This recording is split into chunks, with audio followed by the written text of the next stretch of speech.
When I came to Canada from Jamaica, a warm place, and I had studied Canadian history because we had to know all about Canada, I thought I was ready. I came in September. Well, I first came here on holidays in July, and I have to tell you, it was awesome.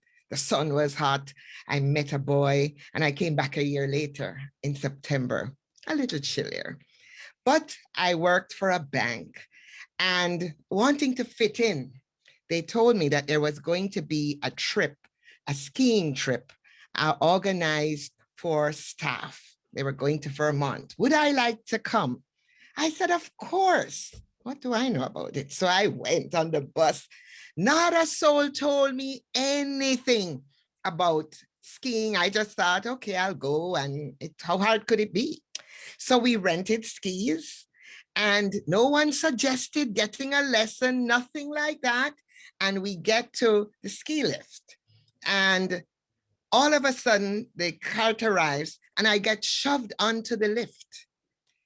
And I didn't know you're supposed to pull the thing down that you could be safely in the ski lift. And it takes off and I'm going, what are you doing? What, you don't know. And then when it reached the top, someone said, get off, get off. I go, I don't, get off. So I jumped off, fell off. And we're at this top of not a very big hill, but a hill. And I thought, okay. And it wasn't too bad because people came and there was trees and somebody said, well, you can navigate. And I skied into a tree, a tree root, and I was having a grand time. And then they said, it's time for you to get back down. And I said, where is the lift? And they go, oh no, you have to ski down. I said, I can't ski. And they said, oh yes, you've got to ski. And somebody pushed me. And I went flying down the hill. And of course, I lost my ski. And I was on my bottom. And I remember people saying, oh, that's not the way you ski. That was my introduction to Canada and ice and cold. And when we got to the bottom, they said, you've got to find the ski. I go, I am not going back up there. I had to pay a fine, Celia. I was charged $100. I never went back on a ski or a ski hill or anything in all my years in Canada. They did that deliberately. And they said, welcome to Canada, Sandra. Anyway, that was my story that reminded me of ice. But the story I wanted to share has to do, I haven't told it in a long time and I didn't remember it very well, but it has to do with the time we're in. And it's a story set in Jamaica. I heard it many years ago and I have no idea its provenance, but I want to share it. So every day I walk a half mile to my home, to the tramcar lines, and each evening I walk back. And I enjoy the walk because it gives me a chance to meditate and to share in nature. And the breeze is cool, especially on a beautiful Jamaican morning. And every now and then I learn a little something. One morning on my way to work, I spotted two boys at play in a neighbor's yard. And I stopped to look because their game seemed so interesting. One, the smaller of the two, was a white child, brown hair, blue eyes. And he didn't have on a shirt, but he had on blue shorts, no shoes. And the older child, the older of the two, was black skinned, beautiful black eyes, thick black hair. And he had on a blue shirt and he had on blue shorts and also no shoes. And I stopped to watch the game they were playing. And the younger boy said, jump up and down. And the older child immediately obeyed. Put your hands in the air. And the child did. Count to 10 immediately. And the child did. And then he said, go into the house and get me a banana. And immediately, this older black child darted into the house, returning with a banana for the younger boy. Well, I was amazed. I was upset. I was confused. Why was this older child thinking he had to obey a young white child? Why? Was he the son of the servant that he felt he had to do his bidding? It upset me so much because I could not believe that in my Jamaica, which had gone through slavery, which had now in the throes of getting our independence, would have a young black child believing he must obey. And I went to work and I was upset. I couldn't concentrate. And it kept going through my head.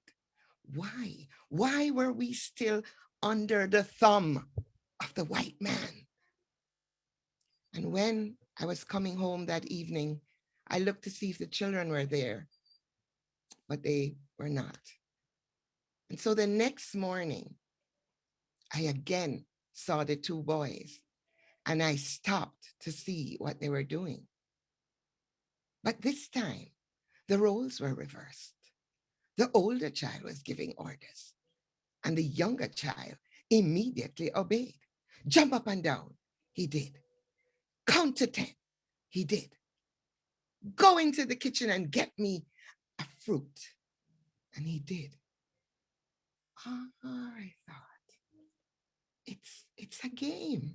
It's a game. They're friends. Oh my goodness. My heart started to feel better because I remembered the day before I had gone through all of my pain and I was thinking, what was this? And I spotted a man, a white man, standing in the doorway. And I called out to him and I said, sir, uh, do you know about this? And I told him how upset I had been and why this was happening. And this was my Jamaica. And didn't they know that slavery had been abolished? Did they know that this was not right? And he said, calm down, calm down. The boys are my sons. They're brothers. And he pointed to a brown-skinned woman standing in the doorway. Here is my wife, he said. I know all about the game. And I smiled. My spirit smiled within me because this was indeed my Jamaica. My Jamaica, out of many, one. This was my country where we were now all equal. And I told the man I was so happy, and he said, I'm so happy for you. And I went on to work, and my spirit was in harmony that day. My Jamaica. So that's a short story that I thought about in light of what's been happening in our world today. So for a very different story, a short story, as many of you are aware, Anansi stories, which come from West Africa. And Anansi is a trickster hero. And it is said all the stories of the world belong to him because he asked the sky god for them. And he had to do a task and he got the stories. And it is said if you do not talk about Anansi when you're telling a story, he is a spider who can change from a spider into a man. And he will take his web and tie up your tongue. And since I love to talk, I'm always making sure I mention him, because if I ever lost that ability to chat and talk, I would be very devastated. So this story, I tell it in the Jamaican language, is Jamaican patois, and If we in Jamaica don't want you to understand what we are saying, we talk fast and I never know what we are saying. We speak quickly so you don't know. And for a long time, the language of the people was not recognized. It was seen as lesser than. And the Honorable Louise Bennett Coverley, a folklorist, began to go and listen to the stories and write them down and tell so that the people could know their history. So I want to tell you a story about Anansi and fire. So once upon a time, Fire was a pretty little girl. Very bonononos. Oh my goodness, she was so pretty. And she longed for company. She was by a tree root and she lived in the woodland because nobody would ever invite fire into their homes. She was lonely.